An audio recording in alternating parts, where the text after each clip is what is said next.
ロンハー、鬼ゴ酒井芸人妻の美人女優に恨まれ、ワースト芸人に指名怖い酷評を浴び、芸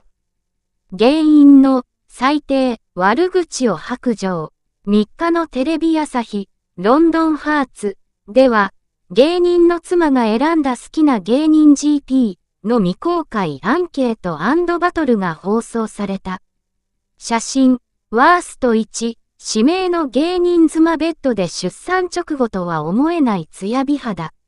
出演芸人15人に芸人妻から届いた汚い意見をもとにランキングされる企画。1位野田クリスタル、2から3位になすなかにしがコンビでランクインし、井口博之が最下位に沈んだ。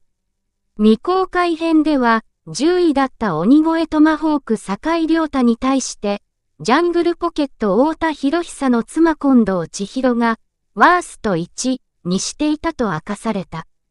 坂井は立ち上がって、と驚き、近藤の坂井に対する意見として、ネガティブツッコミのイメージ。一緒にいてもネガティブなことを言われそう。オーラがあんまり良くない気がするから、一緒にいたら周波数が下がりそう、と読み上げられた。意見内容が、怖い、とツッコミが入って笑いが起こる中、坂井は、これ多分、太田さんの奥さんに直接悪口を言っちゃったことがあって。繕って、周波数、とか言ってますけど、一度喧嘩芸で、太田さんが止めに来た時に、お前の嫁、やり〇〇顔だから気をつけろよ、って言ったのを、未だに恨んでらっしゃる、と明かした。最低だ、とのツッコミが入る中、夫の太田が、うちの奥さん、本当に宗派数見られる人だから。